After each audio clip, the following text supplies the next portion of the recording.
Nós acabámos na semana passada de ler o livro dos Atos dos Apóstolos, lemos quase na íntegra,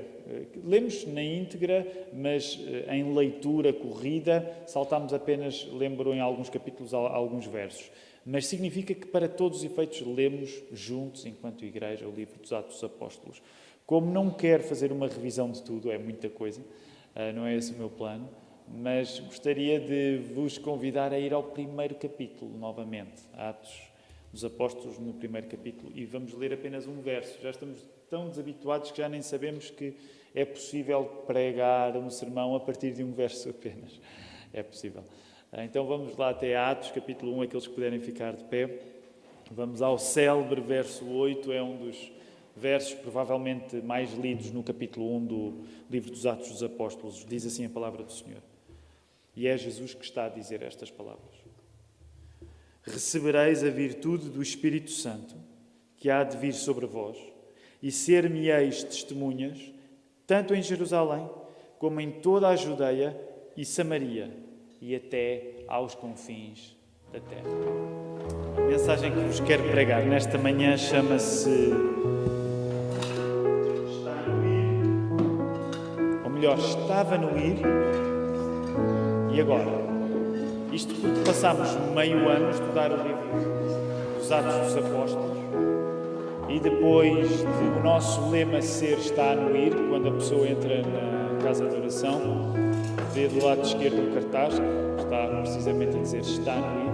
Passámos 6 meses a insistir neste lema e agora, depois de insistirmos, chegámos ao final desta série de sermões e vale a pena perguntar o que é que vai acontecer agora. Nós, como lemos, temos o contexto de ter todo o livro dos Atos dos Apóstolos lido. Eu, não sendo adivinho, até porque se há coisa que os últimos meses nos ensinaram, é que, como diz a Bíblia, o homem faz os seus planos, mas Deus é que decide. E todos nós tínhamos planos brilhantes para este semestre que passou. E pode até ser que o semestre que terminou agora em junho até nos tenha trazido coisas incríveis, mas a verdade é que nos trouxe muitas coisas que nos fintaram a vida, não é? E eu não sou adivinho, só Deus sabe o futuro, mas gostava de abrir algumas possibilidades com a Bíblia aberta. E por isso vamos pedir ajuda a Deus para que nesta hora as minhas previsões, ou pelo menos os meus planos, não se afastem do plano de Deus e que isso nos esteja a alimentar esta manhã, que nós nos sintamos a comer a palavra de Deus, a comer esperança de Deus nesta hora. E por isso, vamos orar. Deus Pai, muitas vezes nós, como crentes, dizemos que Tu és soberano, mas nos últimos meses Tu vincaste isso em nós de um modo difícil. Porque nós não nos importamos com o facto de seres soberano, mas temos vivido a Tua soberania de um modo que nos deixa surpreendidos, porque uma boa parte dos nossos planos mudou e nós nem sabemos bem o momento que estamos a viver e temos saudades de coisas que vivíamos antes e que agora não vivemos. Senhor, nós estamos numa época estranha. Agora, nós também sabemos, com a Tua palavra aberta, que em épocas difíceis Tu fazes coisas especiais. E por isso, nesta hora, o que nós Te pedimos é que seja o Teu Espírito, Tu que és Pai, Filho e Espírito Santo, que o Teu Espírito nos esteja a guiar de um modo que as previsões, os planos que nós fazemos nesta hora não se afastem do Teu. E, pelo contrário, colaborem para que nós estejamos a viver a Tua vontade para a nossa vida, Senhor. Reconhecemos que muitas vezes essa transformação de nós fazermos a Tua vontade na nossa vida exige correção. E, portanto, reconhecemos que isso nos custa, mas queremos colocar-nos nessa área de transformação, que é sermos corrigidos por Ti, arrependermos-nos do nosso pecado. Mas ao mesmo tempo que o queremos fazer, queremos ser guiados pelo Teu amor. Se tu não nos amasses, tu não nos corrigias. E esta é uma comunidade de amor, porque é uma comunidade corrigida por ti, Senhor. E queremos uns com os outros participar neste processo da tua correção e de sermos amados por ti, porque somos corrigidos por ti. E entusiasmarmos-nos uns aos outros e sairmos animados, preparados, mas animados pela tua graça na nossa vida. É em nome de Jesus que nós pedimos, oramos estas coisas. Amém. Eu não sei se recordam, já foi em janeiro. É uma pergunta simples, mas não sei se recordam, para aqueles que estavam cá, o primeiro sermão desta série. Não sei se recordam desse primeiro sermão. A pergunta que eu vos vou fazer é mais simples. Lembram-se do título desse sermão, do primeiro sermão desta série? É uma pergunta, eu ia dizer, é uma pergunta para 1000 euros, mas não é o caso. Mas é uma pergunta simples. Lembram-se do título do primeiro sermão desta série? Manel, tu não podes responder. Da primeira série de mensagens? Lembras-te, Jana? Tens aí? Então podes ver. Tens os apontamentos. A Jana faz parte daquele grupo de crentes conscientes que toma notas durante a mensagem. Eu não te consigo ouvir a máscara. Tens de falar mais alto. Ai, quase. Agora havia o efeito sonoro. E tu tinhas de sair da cadeira porque perdeste a oportunidade. Mas a igreja é boa porque nós podemos falhar e continuamos sentados no mesmo lugar. É bom, mas esse foi o segundo. Creio eu que foi o segundo. O primeiro, ok. Quem é que ajuda a Jana? Qual foi o título do primeiro sermão desta série? Esta é uma pergunta mesmo fácil. Ninguém se recorda? Força, Catarina. Foi Está no Ir. Foi precisamente o título da série de mensagens. Portanto, foi Está no Ir. E a primeira vez que entramos em Atos 1, eu partilhei algumas coisas convosco. E eu quero lembrar-vos algumas das coisas que vos disse. Não são muitas, mas eu quero lembrar-vos algumas das coisas que vos disse. Porque quando estávamos... Aliás, vou pedir que vocês possam rapidamente dar uma vista de olhos no capítulo 1 do livro dos Atos dos Apóstolos. Olhem aí, leiam assim o capítulo na diagonal, só para se familiarizarem com esse texto novamente.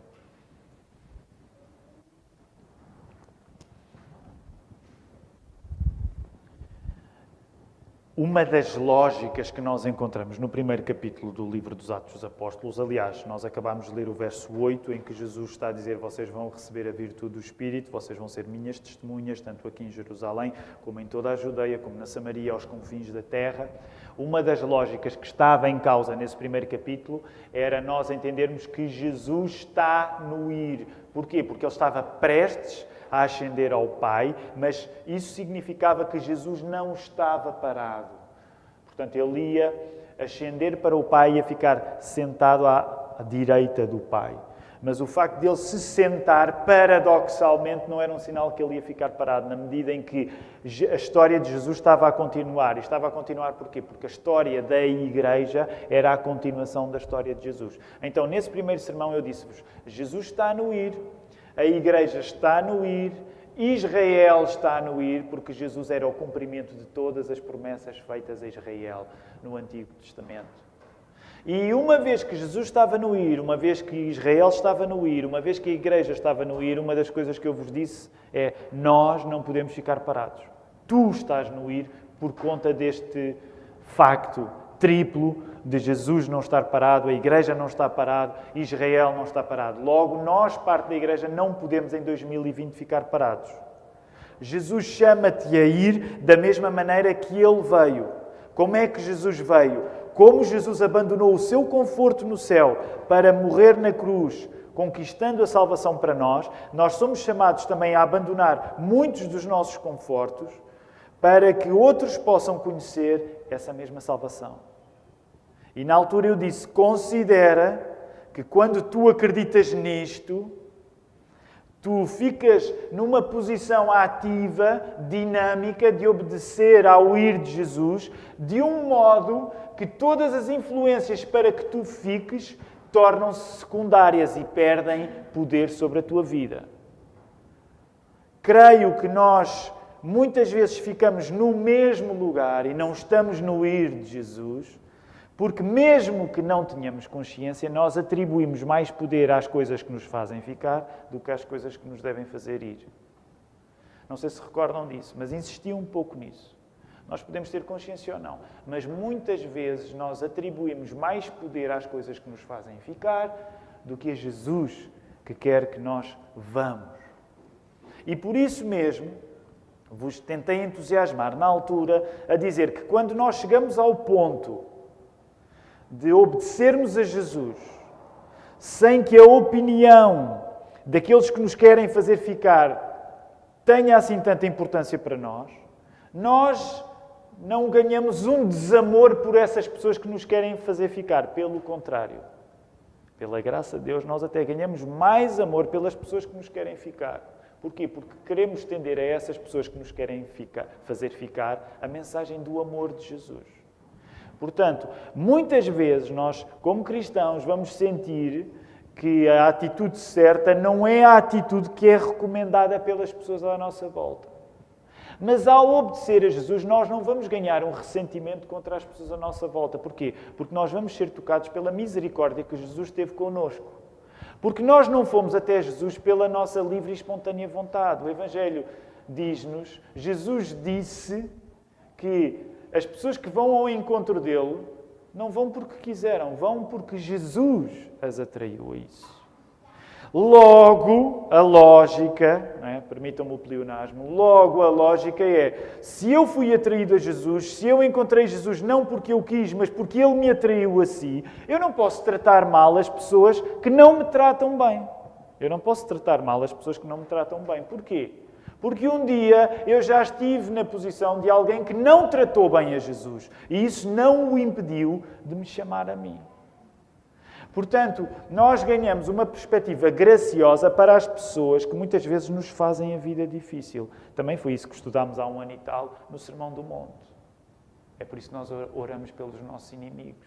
Não é porque bem vistas as coisas, eles são nossos amigos. Jesus não disse que os nossos inimigos são nossos amigos. Mas Jesus disse-nos para nós orarmos pelos nossos inimigos. Porquê? Porque a Bíblia vai dizer que nós também éramos inimigos de Deus. E isso não o impediu de Ele nos atrair até Ele. Por isso mesmo, quando a pessoa quer fazer aquilo que Jesus quer, nós não nos voltamos contra as pessoas que fazem a nossa vida difícil. Pelo contrário, nós queremos que a nossa obediência a Jesus beneficie a vida das pessoas que não querem que nós obedeçamos a Jesus. E por isso mesmo nós estendemos o convite a essa pessoa. Não queres vir também? Não queres tu vir conhecer Jesus? Agora, na altura eu também vos disse, neste primeiro sermão longínquo, lá em janeiro de 2020, que muitas vezes nós temos vivido mais influenciados por quem nos quer fazer ficar. E na altura o que te quis dizer foi, se Jesus não está parado, se a Igreja não está parada, se Israel não está parado, nós não podíamos ficar parados. E por isso disse, Igreja da Lapa, é hora de avançar, é hora de ir. E vejam bem o que eu disse em janeiro de 2020. Aliás, há uma grande... Deixem-me contar uma piada, é uma boa piada, é uma piada santa. E eu ouvi, curiosamente, um filósofo que não é cristão, não é nada cristão, que é o Slavoj Žižek, que é um filósofo que eu acho muita graça.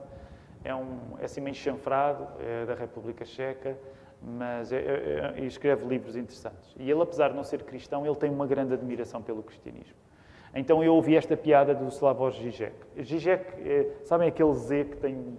É um Z que nós não temos, é um Z que tem não sei como é que se chama, um acento em cima. Portanto, não se lê Zizek, lê-se Žižek. Então ele conta uma piada que é, como é que se faz Deus rir? Vocês sabem como é que se faz Deus rir? Vocês sabem fazer Deus rir? Contem-lhe os vossos planos. E vocês não riram, não perceberam, é uma piada ótima. Não sei porquê, é uma piada ótima. Quando o Žižek conta, toda a gente ri. Se calhar o problema é meu. Mas porquê é que eu estou a dizer essa piada? Porque vejam bem aquilo que eu disse em janeiro de 2020. Eu disse assim, Acredito que esta igreja tem de avançar e permitam-me ir mais longe, tem de encher. E Deus tem sentido humor, porque este era o plano e veio o coronavírus e a igreja teve de esvaziar. Não é? Agora deixem-me dizer, eu não quero dourar a pílula, mas eu acredito que o plano que partilhei convosco era um plano sólido aos olhos de Deus e eu acredito que esta sendo uma época em que a igreja se esvazia, por outro lado ela está a encher-se. É verdade que ela se está a encher de um modo diferente, mas eu acredito que o plano que partilhei convosco continua a funcionar. E há tantas coisas curiosas que Deus tem feito acerca do movimento da igreja a avançar numa época em que nós somos chamados a ficar em casa, que acho que faz parte do sentido de humor divino. Logo, que coisas é que nos fazem ficar? E eu gostava rapidamente que nós gastássemos algum tempo a pensar e a pedir ao Espírito Santo que depois de tanto tempo a ler o livro dos Atos dos Apóstolos e ouvir dizer está no ir, está no ir, está no ir, que coisas é que nos fazem ficar? E eu vou apenas enumerar 3 coisas. Agora, na tua vida, as coisas que eu vou enumerar podem ser mais ou menos realidade, mas eu gostava que nesta hora, quando tu ouvisses 3 das coisas que nos fazem ficar e muitas vezes não obedecer, não ter a coragem de seguir o ir de Jesus, eu gostava que tu te abrisses para que o Espírito Santo também te pudesse dizer outras coisas além destas 3. E antes de partilhar estas 3 coisas que nos querem fazer ficar, eu também não quero que tu fiques com uma ideia muito abstrata acerca do ir de Jesus. Até porque se há coisa que nós temos aprendido do livro dos Atos dos Apóstolos é que ser testemunha de Jesus não corresponde a uma certeza que nós temos acerca das circunstâncias futuras. Basta pensarem que a primeira fase do livro dos Atos dos Apóstolos, como nós vimos, chamámos-lhe a lua de mel em Jerusalém, era uma fase em que a igreja caía nas boas graças do mundo. Na segunda fase, que depois chamámos de casamento no estrangeiro, na medida em que a comunidade de Jerusalém, porque era perseguida, foi obrigada a dispersar por todo o mundo mediterrâneo. Muitas daquelas pessoas não foram missionárias por opção, elas foram missionárias por falta de opção. Portanto, uma das coisas que eu quero dizer-te é não alimentes uma ideia muito abstrata de obedeceres ao ir de Jesus, de um modo em que Deus te vai dizendo agora vais para ali, agora vais para acolá, ali vais ter aquela casa, ali vais ter aquela família. Nós não sabemos. A fase final do livro dos Atos dos Apóstolos, que é a liberdade na prisão, era já com o apóstolo Paulo preso, ele ser a pessoa que estava a praticar obediência à chamada de Jesus. E ninguém quer praticar obediência à chamada de Jesus estando preso. E, no entanto, é assim que as coisas aconteceram no livro dos Atos dos Apóstolos. Portanto, eu não quero que tu alimentes uma visão idealizada ou muito abstrata daquilo que é obedecer a Jesus. No entanto, quero que consideres algumas das coisas que te fazem, muitas vezes, ficar. 3 coisas. Uma é o medo. O medo. E eu não sei como foi convosco, estou a falar agora da minha experiência, mas se há coisa que eu sei hoje melhor, é que também por causa desta crise do coronavírus, o medo tornou-se muito mais palpável e visível para muitos de nós. Rapidamente, eu, nas primeiras semanas, aliás, houve uma coisa que não era muito comum na minha família, porque nós não vemos muita televisão, mas nas primeiras semanas a televisão voltou a ser apresentada à família, de certo modo, para saber as notícias e tudo isso. Mas aquilo nem me tocou muito. Mas a determinada altura eu recebi a chamada de um amigo meu que tinha contraído o coronavírus. E que poucos anos mais velho do que eu, 2, 3 anos mais velho do que eu. E ele, permita uma expressão, ele estava à rasca. Porquê? Porque ele tinha acabado, o período da febre tinha acabado com ele, ele tinha passado mais de 10 dias isolado no seu quarto em relação à família e ele ainda não conseguia falar normalmente. E eu quero admitir, naquela altura, houve ali 2 dias em que eu fiquei a bater mal. Porque aquele era o meu amigo, não muito mais velho do que eu, com um estilo de vida razoavelmente parecido com o meu. E que passou mal. E que não esteve internado, graças a Deus, mas que passou mais de 10 dias numa febre altíssima. E quando ele me contou aquilo, houve ali uns dias em que eu andei a bater mal e a dormir menos bem. E, portanto, quero dizer-vos isto porque muitos de nós passámos a ter de lidar com o medo de uma maneira que se calhar nunca tínhamos lidado antes. Portanto, o medo muitas vezes é uma das coisas que nos faz ficar parados. Uma segunda coisa que nos faz ficar parados, e agora honrando a memória da Jana, que se lembrou, que citou o segundo sermão, que é sabes ler o texto que a tua vida é. É quando nós chegamos a Atos 2 e vemos o apóstolo Pedro a pregar o primeiro sermão da era da igreja, uma das coisas que nós na altura compreendemos é isto. Se tu não viveres na igreja, em comunhão séria com a igreja, tu não vais ter os recursos para saberes interpretar aquilo que te acontece. Deixa-me voltar a repetir. Se tu não tens uma comunhão séria com a igreja, tu não estás exposto a um exercício fundamental para compreenderes a tua vida, que é ouvires a pregação da palavra. Se tu não ouves a pregação da palavra em igreja, as conclusões que tu tiras acerca da tua vida estão muito fora daquilo que a tua vida realmente é. Agora, reparem, este é um ponto muito polémico, porque o que eu estou a dizer é uma coisa séria e as pessoas podem ficar ofendidas. Porque reparem o que eu estou a dizer. Eu, de facto, estou a dizer, se tu não vives em comunhão com a igreja, todas as conclusões que tu tiras acerca de ti e da tua vida estão potencialmente mais erradas do que tu queres admitir. Porquê? Porque a verdade que a Bíblia nos diz é que se ninguém se levanta para pregar a palavra, a compreensão da realidade vai ser mal feita. Lembram-se em Atos 2? Aquela gente julgava que o derramamento do Espírito era o quê? Era uma bebedeira coletiva. Percebe a analogia que eu quero fazer aqui? Se tu não vives em comunhão com Jesus Cristo através da tua vida na igreja, o Espírito Santo vai estar a fazer coisas incríveis que, como tu não percebes nada, tu julgas que as pessoas estão bêbadas à tua volta. E elas não estão bêbadas. Elas estão a ter o derramamento do Espírito Santo na vida delas. E estou agora a usar o enquadramento de Atos 2. Portanto, repara o que isto significa, mesmo para a pessoa que não tem fé em Cristo.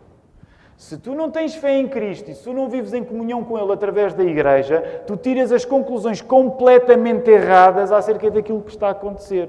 Tu pegas numa coisa boa, que é o derramamento do Espírito, e dizes assim, este pessoal está todo emborrachado. Quando tu não vives em comunhão com Cristo na vida da igreja, tu julgas que as coisas boas te estão a acontecer. Aliás, tu podes julgar que são coisas boas, mas se calhar elas são coisas más. E tu estás muito enganado, porque nem te apercebes disso.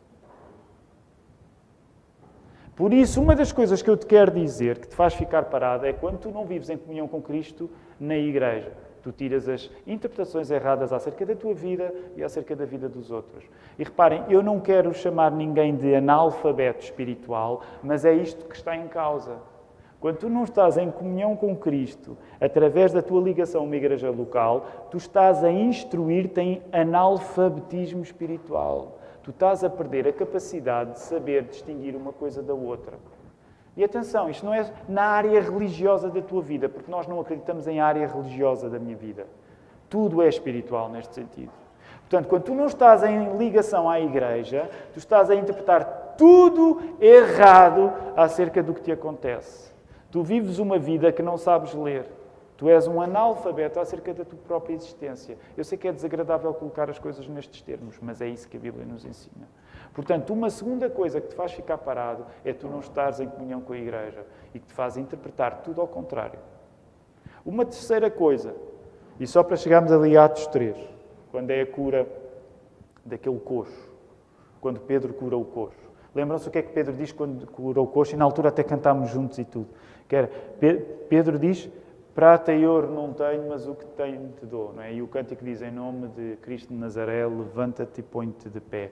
Eu quero dizer-te, uma das coisas que te impede de obedeceres a Jesus é quando tu tens o grande azar de valorizares o que o mundo valoriza.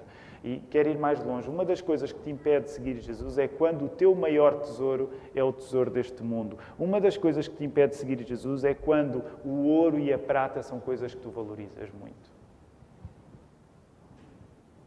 Eu não estou a dizer que a vida de um cristão tem de ser marcada pela ausência de ouro e prata. Jesus disse que era difícil um rico entrar no reino dos céus. Jesus não disse que era impossível. Mas uma das coisas que eu te quero dizer, com a segurança do texto bíblico estar aberto diante de nós, é que se o ouro e a prata forem as coisas mais importantes para ti, tu não vais seguir Jesus. Tu vais ter o grande azar de ser rico aos olhos do mundo. O grande azar de seres rico aos olhos do mundo. Porque a prata e ouro vai ser o melhor que tu tens para oferecer.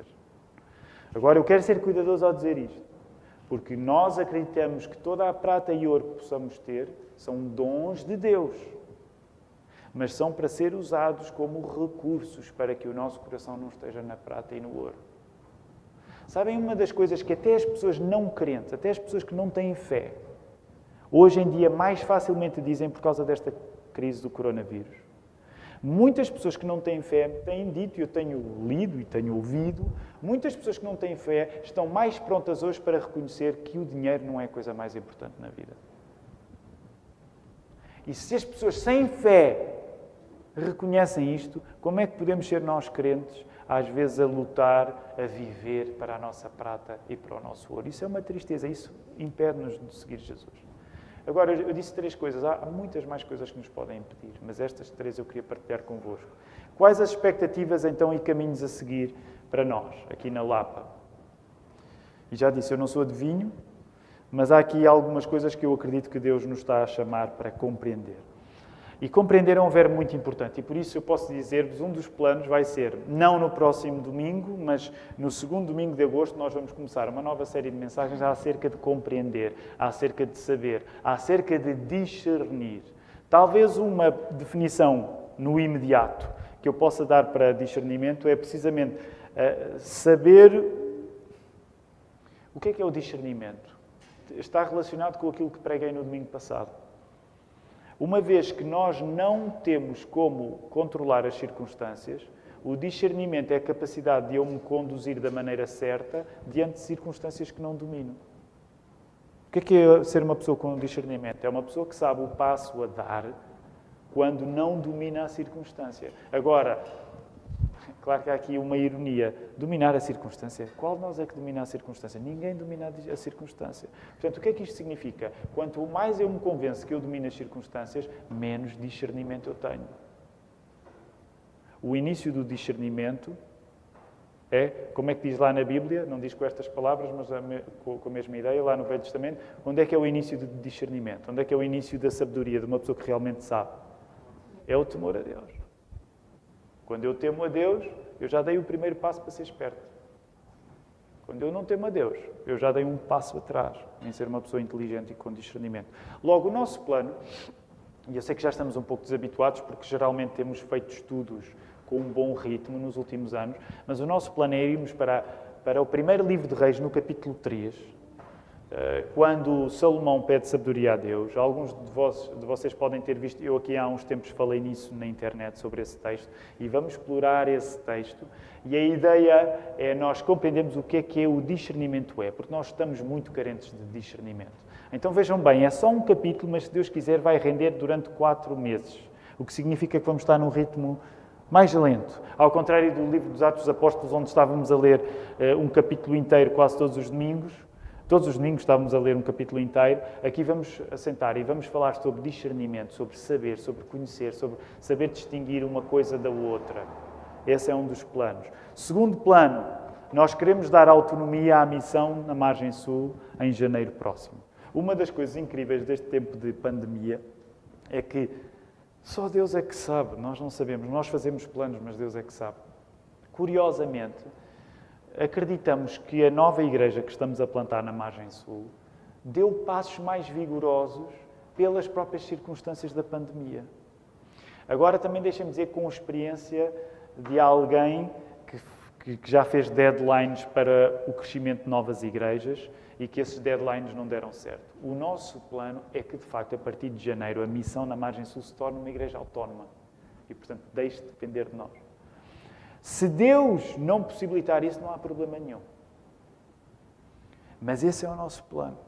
E eu não sei se já pensaram nisso, até porque a esmagadora maioria das pessoas que está nesta igreja é nova nesta igreja, mas isso significa que, pela graça de Deus, se Deus assim permitir, a igreja na sua era contemporânea, a Igreja da Lapa na sua era contemporânea, vai voltar a fazer uma coisa que não fazia há muitas décadas, que é abrir uma igreja nova.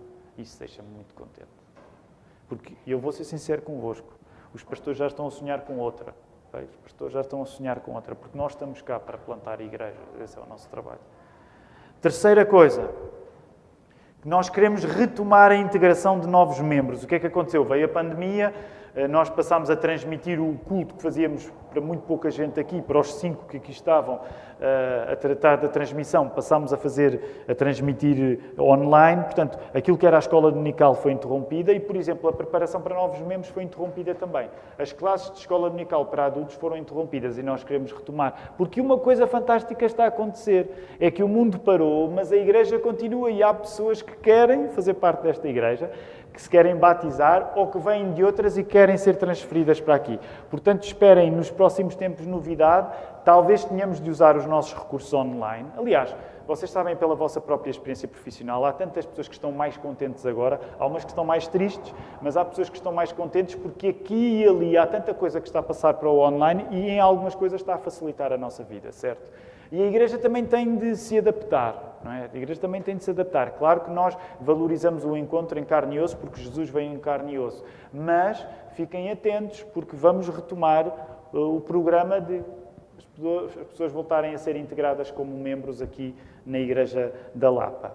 Outra coisa que quero falar connosco, nós queremos encaminhar as pessoas que têm manifestado uma convicção de chamada para o ministério da palavra. Isso deixa-me muito entusiasmado. Nós não somos uma igreja muito grande, mas já fomos uma igreja mais pequena. E uma das coisas que é uma grande responsabilidade para nós é de cada vez que alguém vem ter connosco e diz assim: eu acredito que Deus me chamou para o ministério da palavra. E como isso tem estado a acontecer, nós queremos honrar isso. Agora também deixa-me dizer, eu ontem partilhei isto na reunião de jovens, ontem houve uma reunião de jovens, eu fico sempre avassalado, no sentido em que as últimas reuniões de jovens em que eu estive, é uma igreja que já cresceu tanto, eu já nem conheço bem as pessoas, já passou o tempo em que éramos uma comunidade pequenina e eu conhecia bem toda a gente. Hoje em dia, às vezes, estou numa reunião da igreja e não conheço as pessoas e é preciso ouvir o testemunho delas para conhecer e fico mesmo sem graça, no sentido em que Deus fez esta igreja crescer e, apesar de eu ser o pastor que preside, sou uma das pessoas surpreendidas. E ontem ouvi alguns dos testemunhos e eles bateram forte na minha vida. Aliás, está aqui o Filipe e a Larissa. Ouvi a história um pouco mais deles. Eles chegaram durante o sabático da família Cavaco e, portanto, eu ainda não tinha oportunidade e fico mesmo de boca aberta, porque Deus tem feito coisas incríveis aqui. E uma das coisas que partilhei ontem e que quero voltar a partilhar brevemente, mas é isto. A nossa vocação não é uma questão solitária. E ontem até disse isto, se calhar, de uma maneira um pouco bruta, mas deixem-me dizer-vos uma coisa que falei ontem, que foi, nesta igreja não há visionários solitários. Ninguém chega aqui a dizer, Deus chamou-me para isto. Se Deus te chamou para alguma coisa, tu precisas que a igreja confirme o que Deus te chamou a fazer. E permitam-me ser, se calhar, pouco agradável, mas se eu fosse contar todas as pessoas que chegaram ao longo da minha vida com o mundo e diziam, Deus chamou-me para isto, e que passado pouco tempo voltaram do buraco de onde tinham vindo, se eu ganhasse €1 por cada uma destas pessoas, ok, dava para comer umas refeições. €1 não é muito. Mas aquilo que Deus te chama a fazer só é facto quando a tua comunidade local concorda. E por isso mesmo, ao dizer isto, quero encorajar, porque quando tenho ouvido jovens a dizer, acredito que Deus me está a chamar para o ministério da palavra, é uma grande responsabilidade que essa pessoa tem, porque está a fazer essa afirmação, mas é uma grande responsabilidade para mim, é um grande privilégio para mim. Porque se Deus permitir, eu vou estar na primeira fila do filme da vida dessa pessoa a assistir àquilo que Deus vai fazer, e isso deixa-me cheio de alegria. E, portanto, esta é uma das coisas que nós queremos fazer. Rapidamente, eu ontem pedi ao nosso irmão tesoureiro, ao nosso irmão Miguel Pinto, que me desse uma ideia das contas. Eu não vou entrar agora em rigores de contas. Eu não quero ser demasiado positivo, mas quero só dizer que, para o contexto que nós estamos a viver, ok, nós podíamos estar muito pior. Agora não vou dizer nada muito positivo também. Para o contexto que nós estamos a viver, nós, em relação às contas, podíamos estar muito pior. Agora também eu quero lembrar-te, não sei se te recordas disso, no início desta série eu partilhei que acreditava que era esta uma época de nós darmos mais e não darmos menos. E claro que hoje vem a preocupação legítima de estamos em crise, a crise está apenas no início, tudo isso pode acontecer. Mas eu quero só que tu consideres uma coisa. Sabem qual é a maneira que Deus usa para que a igreja dê mais? Sabem qual é uma das maneiras que Deus usa para que uma igreja seja mais generosa? E eu sei isto pela experiência dos últimos meses. é dar dificuldades a algumas das pessoas dentro da igreja. Porquê? Porque quando uma pessoa passa dificuldades na igreja, o que a igreja é chamada a fazer é dar a essa pessoa. Então reparem o que tem acontecido. Deus tem tornado muitos de nós mais generosos porque alguns de nós estão a passar por dificuldades. E o que eu te quero dizer é que isto faz parte do plano de Deus. Portanto, quando uns passam por dificuldades, essa é uma oportunidade para que a tua carteira exiba preocupação com essas pessoas. E nessa medida é paradoxal, mas eu acredito que este é um tempo que Deus vai usar para aumentar a nossa generosidade, aumentar aquilo que nós damos, para tratar uns dos outros e fazermos o reino de Deus crescer. Rapidamente, duas últimas coisas. Este é um tempo de nós afinarmos a afirmação pública da Igreja. O coronavírus também tem este dom. Ele obrigou a que a nossa linguagem de internet tivesse de melhorar. Então, se vocês repararem, além do Ministério das Mulheres, que já estava a ser feito com muita competência e com algum impacto considerável, o que significa é que, por exemplo, nós estamos agora a transmitir este serviço de culto em online e eu posso-vos dizer, se não fosse a crise, nós não teríamos dado tão rápido este passo. Portanto, há coisas boas que já estão a sair de uma circunstância aparentemente má. Por outro lado, também quero chamar a vossa atenção para isso. Já viram como a futura Igreja da Margem Sul tem uma cultura de afirmação online muito vigorosa? Portanto, estão a ser criados conteúdos, terão reparado nas últimas semanas, quero que tomem atenção a isso também. Começou um podcast que é feito em vídeo também, Cordão de Raab, feito pelas mulheres da Margem Sul. E uma das coisas que vos quero só anunciar, abrir-vos o apetite, porque isso depois vai ser feito no futuro, é que nós pagamos a profissionais para nos ajudarem na nossa imagem de internet. E, portanto, ela vai ser mudada, a nossa imagem, para que tudo tenha um cunho, para que a nossa afirmação na comunicação pública, ela esteja mais bem feita. Ok? Portanto, em breve preparem-se. Quando vocês virem isso, o novo logotipo na igreja, já disse isto no primeiro turno, vou voltar a repetir, está tão bem feito que se vocês ao início não ficarem admirados logo pela positiva, o problema é vosso, ok? É porque vocês ainda não perceberam a beleza da coisa, ok? Mas ficou mesmo bem feito. Última coisa, dar prioridade à expansão e alcance do Evangelho, como pregou o pastor Mark aqui há umas semanas. Indo mais do que parando. E é aqui que eu quero terminar. Aliás, já estou a ultrapassar um pouco o limite que nós, ao início, demos para os vários turnos, os vários serviços de culto.